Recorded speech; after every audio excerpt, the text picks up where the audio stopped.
Tá aí, gente, olhei para o lado, já está aqui comigo a Paulo, que vai falar sobre educação, que tem tudo a ver também com isso que a gente está vendo aqui, né, Paulo? Até porque a Câmara dos Deputados volta a trabalhar na semana que vem, depois do feriado prolongado da Páscoa, e tem uma votação importante, que é colocar na prática o Sistema Nacional de Educação, que foi aprovado em 2022 pelo Senado. Assunto, então, para o primeiro comentário.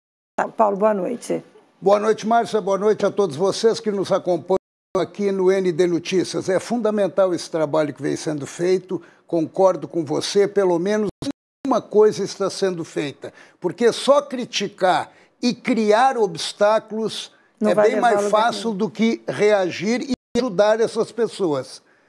Então vamos ao assunto da educação. Em síntese, o SNE, o Sistema Nacional de Educação, cria em regime de cooperação mútua entre União, Estados e municípios, cria fazendo com que as gestões das políticas educacionais sejam aplicadas igualmente em todas as regiões. É isso que está sendo discutido agora lá no Congresso. Por sinal, quando aprovado, e foi aprovado no Senado em 2022, quem estava no comando desse processo classificado de melhoria do ensino no Brasil era o então senador Dário Berger. Enquanto, de um lado, há os que veem uma oportunidade de atenuar as desigualdades do ensino brasileiro, do outro a preocupação com o impedimento de combate a ideologias nas salas de aula. Além de dar poder a sindicatos, interferindo diretamente no meio docente e discente. Além de centralizar em Brasília, aí que está o problema, as decisões da educação.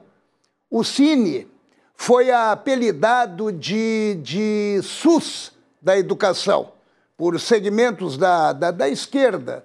Mas, apesar de certas resistências, teve aprovação unânime no Estado, mas vem sofrendo alterações lá na Câmara, o que dá uma esperança, de repente, apesar das alterações, que não tenha dificuldade de votação, mas começou a ter pressão, embora uma das maiores críticas e preocupações venha das transformações da sala de aula em células ideológicas.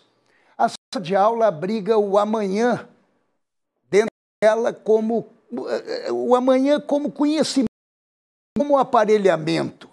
Sendo assim, o mais importante, além do ensinar, começando pelo básico, a ler e escrever, é estabelecer os valores de um cidadão para o mundo. A preocupação com o SUS da educação é que os governadores e prefeitos perderão a economia, ficando dependentes de duas formadas por indicados pelo governo lá em Brasília, com poderes acima, inclusive, dos representantes do povo, ou seja, do Congresso. Seria uma estrutura de poder paralelo às secretarias estaduais de educação, que ficariam subordinadas a essas comissões. Um exemplo bem simples assim, mas é polêmico. Mas decidir sobre o uso do todes vale para todo o país. Imagina. O sistema pretende centralizar as na União. Aí que está o problema. Pois é, esse é o ponto básico de contrariedades. Na verdade, a evolução na educação está em graus de autonomia e não de controle absoluto de um regime educacional. E esse controle é um nome distanciado da democracia. Merece atenção esse assunto que entra em pauta agora, depois do super feriadão.